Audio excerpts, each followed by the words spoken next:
Et si je vous disais qu'il existe une stratégie encore plus puissante que la règle du silence radio? Une stratégie qui non seulement capte leur attention, mais les laisse sans voix. Et voici le plus surprenant. Ils ne la verront pas venir. Laissez-moi vous poser cette question. Avez-vous déjà souhaité que quelqu'un regrette ses décisions sans que vous ayez à faire quoi que ce soit? Restez avec moi, car ce que je m'apprête à partager va complètement changer votre manière de gérer les conflits et les relations. Premier, la lutte contre le silence. J'ai longtemps cru que la règle du silence radio était l'arme ultime. Je disparaissais, attendant qu'ils reviennent en rampant. Mais voilà le problème. Que se passe-t-il quand vous vous taisez? Ils le remarquent, bien sûr. Peut-être ressentent-ils un vide un instant, mais tôt ou tard, ils passent à autre chose. Et soyons honnêtes, parfois, on ne veut pas juste qu'ils avancent. On veut qu'ils regrettent. On veut qu'ils ressentent quelque chose de profond. J'étais coincé dans ce cycle, frustré, jusqu'au jour où quelque chose a complètement changé ma perspective.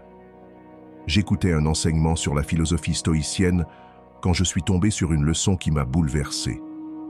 Ce simple changement de pensée n'a pas seulement transformé mon approche, il m'a donné un avantage décisif. Et si le véritable pouvoir ne résidait ni dans le silence, ni dans la confrontation, mais dans quelque chose de bien plus profond? Deuxième, le secret stoïcien pour reprendre le pouvoir. Voici l'idée essentielle. La stratégie dont je parle, c'est le détachement stoïcien. Et non, il ne s'agit ni d'ignorer, ni de jouer à des jeux. Il s'agit de transformer totalement votre énergie. Lorsque vous cessez de vous soucier de leurs réactions, leurs actions perdent tout pouvoir sur vous. Et quand ils s'en rendent compte, c'est un choc. Ils ne se contentent pas de vous manquer. Ils commencent à remettre en question leur propre comportement. Imaginez que vous vouliez construire une maison. Vous ne commenceriez pas par poser un toit en espérant qu'il tienne. Vous commenceriez par une fondation solide. Il en va de même pour gérer les personnes qui vous ont blessé. Il ne s'agit pas d'être froid ou distant, mais de construire une résilience intérieure qui rend leurs actions insignifiantes. Voici comment cela fonctionne. Les stoïciens savaient que la seule chose que nous pouvons contrôler, c'est notre réaction. Lorsque vous vous détachez du résultat, que vous cessez de chercher validation ou revanche, vous vous donnez du pouvoir. Soudainement, leurs actes ne vous atteignent plus. Et le meilleur dans tout ça, ils remarquent que vous avez changé. Et c'est là que tout bascule. Troisième, imaginez la transformation. Imaginez-vous réveiller demain en sachant que leur opinion sur vous n'a plus aucune importance. Plus de jeu, plus d'attente d'un changement. Vous avez le contrôle. Vous avez découvert le secret de la liberté émotionnelle. C'est ça, le vrai pouvoir. Non pas manipuler leurs émotions, mais maîtriser les vôtres. Dès l'instant où vous réalisez que leur comportement n'a plus aucun poids émotionnel sur vous, votre vie commence à se transformer. Et le plus intéressant, ils ne s'en rendront même pas compte.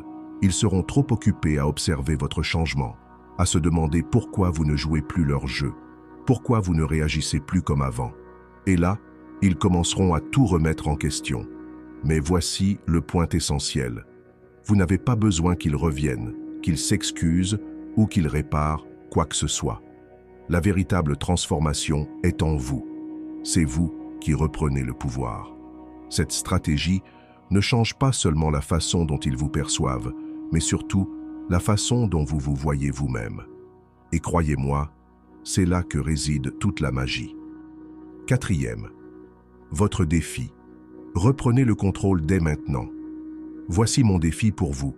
Pendant une semaine, appliquez le détachement stoïcien à une situation qui vous pèse. Ne réagissez pas. Ne courez pas après. Laissez aller et observez ce qui se passe. Dites-moi en commentaire, quelle est la situation qui vous épuise le plus en ce moment? Parlons-en et voyons comment la philosophie stoïcienne peut vous aider à reprendre le contrôle.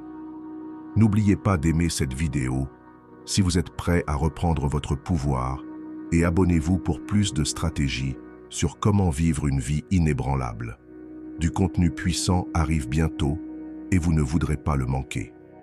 Cinquième, libérez votre pouvoir intérieur. Le stoïcisme ne consiste pas à rabaisser les autres, mais à devenir inébranlable. Imaginez la liberté de savoir qu'aucun comportement extérieur ne peut vous déstabiliser. Lorsque vous comprenez cela, tout change. Et croyez-moi, les autres le remarqueront. Mais voici ce que personne ne vous dit. Dès l'instant où vous vous détachez de leur drame, vous devenez celui qui a le contrôle. Et c'est là que réside le véritable pouvoir. Alors, arrêtez d'attendre, arrêtez de réagir et commencez à créer une vie où vous êtes au centre de votre propre univers.